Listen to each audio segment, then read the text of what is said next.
अस्सलामु अलैकुम my dear student. उम्मीद है कि आप लोग खैरियत से होंगे। जिस तरह प्रीवियस लेक्चर में हमने एम फेज यानी माइटोसिस के कुछ टॉपिक जो थे वो पढ़े थे, कैरियोकाइनेसिस के बारे में और कैरियोकाइनेसिस के कुछ सब फेजेस यानी प्रोफेज के बारे में पढ़ा था। आज के इस लेक्चर में हम कैरियोकाइनेसिस की जो बाकी जो मेन सब फेजेस हैं यानी मेटाफेज और एनाफेज को हम डिटेल से पढ़ेंगे। तो आज के इस लेक्चर में हम मेटाफेज के बारे में पढ़ेंगे। मेटाफेज ये साइटोकाइनेसिस का दूसरा सब फेज है। मेटा का मतलब है सेंटर और फेज का मतलब है ड्यूरेशन। तो कैरियोकाइनेसिस का इस फेज में यानी मेटाफेज में कौन कौन से इवेंट जो है वो वाकया होती हैं।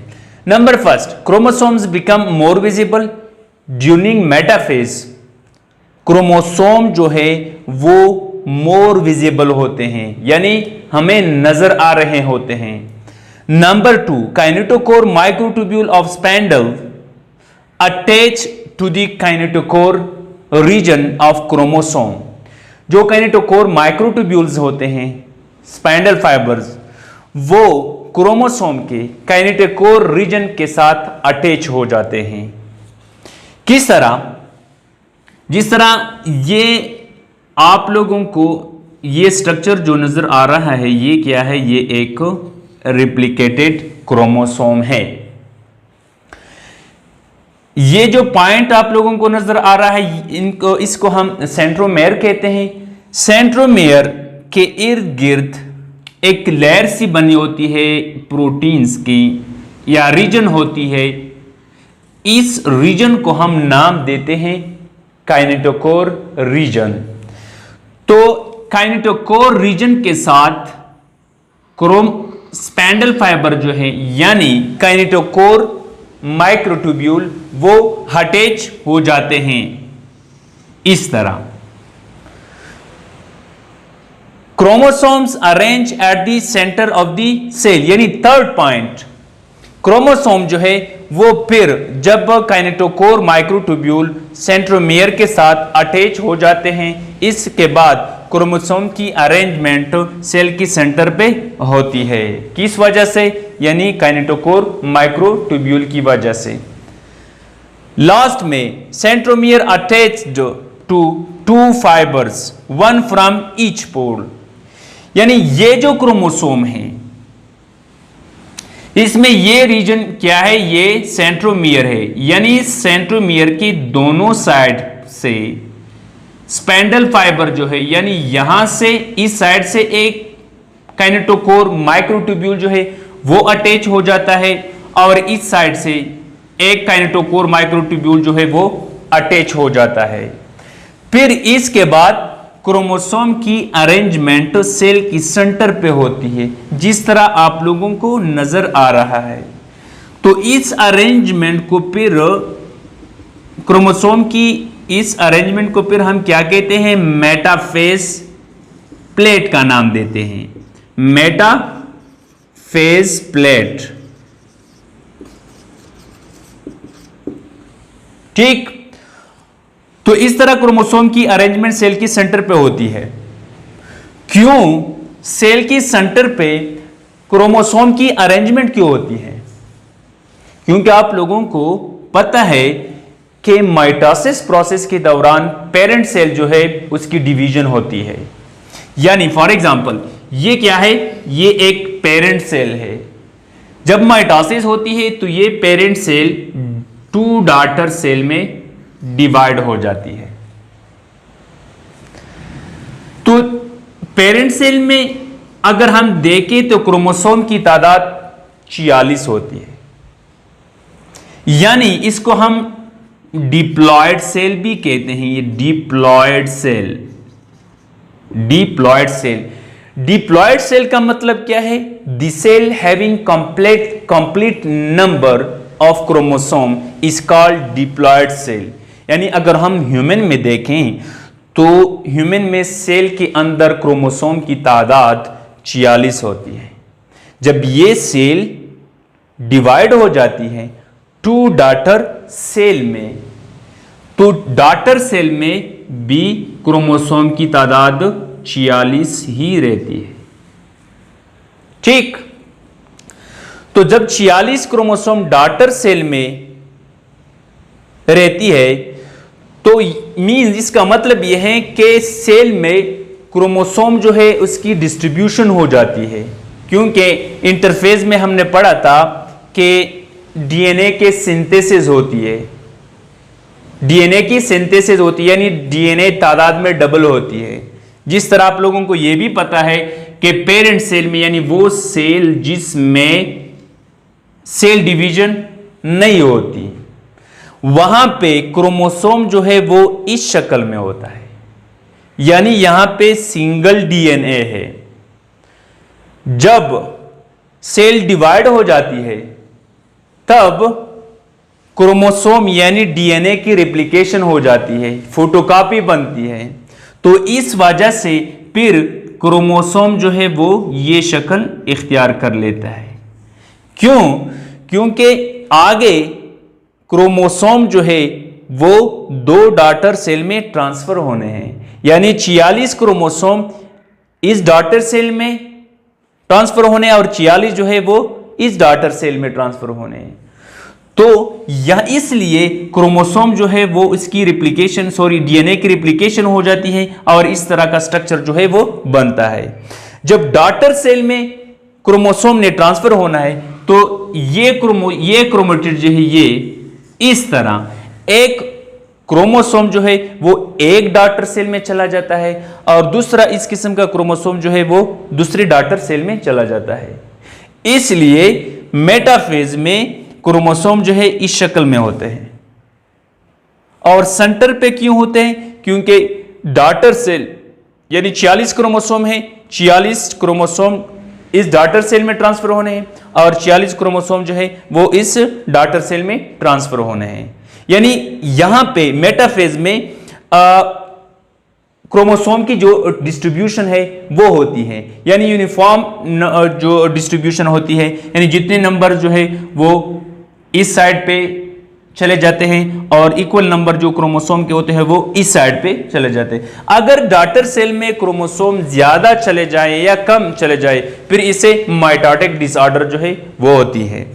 इस वजह से क्रोमोसेल में मेटाफेज में क्रोमोसोम जो है वो सेल की सेंटर पे उसकी अरेंजमेंट होती है, जिस तरह आप लोगों को ये नजर आ रहा है, क्योंकि ये क्या है क्रोमोसोम है। तो यहां पे ये जो ग्रीन में नजर आ रही है सेंट्रियोल है और ये जो ब्लैक में है ये एस्टर माइक्रोट्यूब्यूल है और ये जो ब्लू में नजर आ रहे हैं ये क्या है? ये काइनेटोकोर माइक्रोट्यूब्यूल्स हैं। और यहां पे जो आप लोगों को नजर आ रही है ये ब्लैक में जो नजर आ रही है ये क्या है? ये पोलर माइक्रोट्यूब्यूल है। ये क्या है? ये पोलर माइक्रोट्यूब्यूल है। तो मेटाफेज साइटोकाइनेसिस यानी माइटोसिस का वो फेज है जिसमें क्रोमोसोम की अरेंजमेंट सेल की सेंटर पे होती है। अब हम आते हैं नेक्स्ट फेज जिसको हम एनाफेज कहते हैं। एनाफेज माइटोसिस का वो फेज है या कैरियोकाइनेसिस का वो फेज है जिसमें सेपरेशन ऑफ क्रोमेटिड्स होती हैं। तो उस फेज को हम एनाफेज कहते हैं। किस तरह? ये आप लोगों को ये डायग्राम, ये मेटाफेज, ये मेटाफेज है ये डायग्राम, और यहां पे ये जो आप लोगों को नजर आ रहा है इसको हम क्या कहते हैं? एनाफेज, यानी ये एनाफेज है। एनाफेज वो फेज है जिसमें क्रोमोसोम की सेपरेशन यानी क्रोमेटिड्स की जो सेंट्रोमियर है वो सेपरेट होके क्रोमेटिड जो है उसकी सेपरेशन हो जाती है और फिर वो क्रोमेटिड्स मूवमेंट स्टार्ट करते हैं टुवर्ड्स ऑपोजिट पोल्स। यहां पे ये जो आप लोगों को नजर आ रहा है, पहले मेटाफेज प्लेट में क्रोमोसोम इस शक्ल में थे। जब एनाफेज जब स्टार्ट हो जाती है वहां पे ये जो स्पाइंडल फाइबर्स आप लोगों को नजर आ रहे हैं ये कॉन्ट्रैक्ट हो जाते हैं, ये कॉन्ट्रैक्ट हो जाते हैं और ये पोलर माइक्रोट्यूब्यूल जो है वो इलांगेट हो जाते हैं। जब वो इलांगेट हो जाते हैं तो इस वजह से सेंट्रोमियर पे ये फोर्स एक्सर्ट करते हैं। ये माइक्रोट्यूब्यूल इस साइड पे वो पुल हो जाते हैं और ये माइक्रोट्यूब्यूल सेल के उस साइड पे ये पुल हो जाते हैं। तो इस वजह से अगर मैं यहां पे ड्रा कर दूं आपके लिए, ये एक क्रोमेटिड्स है और इसके साथ ये दूसरा क्रोमेटिड जो है ये अटैच है।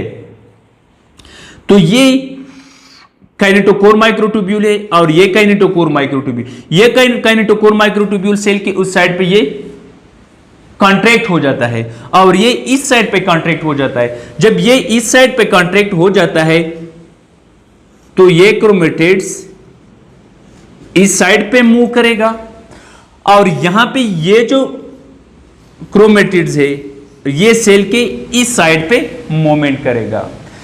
ये दो क्रोमेटिड्स एक पॉइंट पे ये दो क्रोमेटिड जो है वो अटैच हो गए, तो उस पॉइंट को हमने नाम दिया था सेंट्रोमियर। तो जब ये काइनेटोकोर माइक्रोट्यूब्यूल सेल के उस साइड पे कॉन्ट्रैक्ट हो जाता है और ये इस साइड पे कॉन्ट्रैक्ट हो जाता है तो ये दरमियान में जो सेंट्रोमियर है इससे क्रोमेटिड सेपरेट होके सेल की ऑपोजिट साइड की तरफ माइग्रेशन करते हैं या मूवमेंट स्टार्ट करते हैं। जिस तरह यहां पे ये एक क्रोमेटिड्स है, ये इस साइड पे चला गया और ये इस साइड पे चला गया। यहां पे एक ये जो है नजर आ रहा है आपको, ये जो सेंट्रोमियर है, यहां पे एक एंजाइम आ जाता है इस एंजाइम को फिर हम नाम देते हैं सेपारेज, यानी सेपारेज एंजाइम भी और डिस्ट्रीब्यूशन ऑफ क्रोमेटिड्स में भी बहुत अहम किरदार अदा करता है। तो जिस तरह सेल के सेंटर पे, मेटाफेज में सेल के सेंटर पे क्रोमोसोम की अरेंजमेंट हुई थी, एनाफेज में वो क्रोमेटिड आपस में सेपरेट होके अपोजिट पूल्स की तरफ मूवमेंट स्टार्ट करते हैं। किस वजह से? ये जो माइक्रोट्यूब्यूल है ये अपोजिट पूल की तरफ कॉन्ट्रैक्ट हो जाते हैं, जिसकी वजह से सेंट्रोमियर है वो सेपरेट होके वो क्रोमेटिड्स जो है वो अपोजिट साइड की तरफ मूवमेंट स्टार्ट करते हैं। तो यहां पे ये जो क्रोमोसोम आप लोगों को नजर आ रहे हैं इसको हम अब क्या नाम दे सकते हैं? डॉटर क्रोमोसोम का नाम दे सकते हैं, क्योंकि आगे इस सेल से दो डॉटर सेल बन रहे हैं। वहां पे मैंने आप लोगों को बताया कि जो सेल डिवाइड नहीं होती वहां पे क्रोमोसोम इस शक्ल में होते हैं। जब सेल ने डिवाइड होना है तो ये क्रोमोसोम ये शक्ल इख्तियार कर लेता है, क्योंकि यहां पे डीएनए की सिंथेसिस हुई है, क्योंकि आगे इस सेल ने दो डॉटर सेल में डिवाइड होना है, यानी दोनों डॉटर सेल को क्रोमोसोम 46 क्रोमोसोम मिलने हैं। तो इस वजह से क्रोमोसोम जो है ये रिप्लिकेटेड क्रोमोसोम की शक्ल जो है ये इख्तियार कर लेते हैं। तो इस वजह से ये क्रोमेटिड जो है ये अपोजिट इसकी सेपरेशन हो जाती है और क्रोमेटिड जो है वो सेल के अपोजिट साइड की तरफ मूवमेंट स्टार्ट करते हैं। तो यहां पे क्रोमेटिड्स की यानी सेंट्रोमियर की सेपरेशन हो जाती है, तो इस फेज को फिर हम नाम देते हैं एनाफेज। यानी अगर कोई आपसे पूछे कि एनाफेज, या एग्जाम में आए कोई पूछे कि एनाफेज क्या है, एनाफेज माइटोसिस का वो फेज है जिसमें क्रोमोसोम जो है वो उसकी सेपरेशन हो जाती है और टू क्रोमेटिड्स में, और हर क्रोमेटिड जो है वो सेल के ऑपोजिट साइड की तरफ मूवमेंट स्टार्ट करते हैं। तो उस फेज को हम नाम देते हैं एनाफेज। यहां पे kinetochore microtubule of spindle fibres contract toward their respective poles, ये कॉन्ट्रैक्ट हो जाते हैं। Polar microtubule exert force and sister chromatids are separated from centromere. ये जो नजर आ रहे हैं आप लोगों को, ये पोलर माइक्रोट्यूब्यूल ये फोर्स लगाते हैं, जिसकी वजह से ये जो सिस्टर क्रोमेटिड्स हैं, यानी ये क्या है, ये दोनों ये सिस्टर क्रोमेटिड्स हैं, ये सेपरेट हो जाते हैं। जब ये सेपरेट हो जाते हैं तो फिर वो क्रोमेटिड्स सेल के अपोजिट साइड की तरफ मूवमेंट स्टार्ट करते हैं और उसको फिर हम नाम देते हैं डॉटर क्रोमोसोम का नाम देते हैं। यानी इसको हम क्या नाम देते हैं? डॉटर क्रोमोसोम का नाम देते हैं। तो इस तरह यहां पे क्रोमेटिड्स की सेपरेशन हुई एनाफेज में, मेटाफेज में क्रोमोसोम की सेंटर पे अरेंजमेंट हुई है। तो हम सिंपली कह सकते हैं कि मेटाफेज में वो फेज है जिसमें क्रोमोसोम सेल के सेंटर पे उसकी अरेंजमेंट होती है, और एनाफेज में क्रोमेटिड्स की सेपरेशन हो जाती है। तो इस फेज को हम क्या कहते हैं, जिसमें क्रोमेटिड्स की सेपरेशन होती है, उस फेज को हम एनाफेज का नाम देते हैं। तो एक बार फिर मैं रिवाइज करता हूं, मेटाफेज माइटोसिस का वो फेज है या कैरियोकाइनेसिस का वो फेज है जिसमें क्रोमोसोम काइनेटोकोर माइक्रोट्यूब्यूल की मदद से सेल की सेंटर पे अरेंजमेंट होती है, उस फेज को हम मेटाफेज का नाम देते हैं। और इसके बाद जिस तरह आप लोगों को ये नजर आ रहा है, फिर इसके बाद एनाफेज, एनाफेज माइटोसिस का वो फेज है जिसमें क्रोमेटिड की सेपरेशन होती है opposite pool side, opposite pool की तरफ, तो इस फेज को हम नाम देते हैं एनाफेज। तो डियर स्टूडेंट, उम्मीद है कि आप लोगों को आज का ये लेक्चर समझ में आया होगा। इंशाल्लाह नेक्स्ट लेक्चर में टीलोफेज और साइटोकाइनेसिस के बारे में हम डिटेल से बात करेंगे। Thank you very much.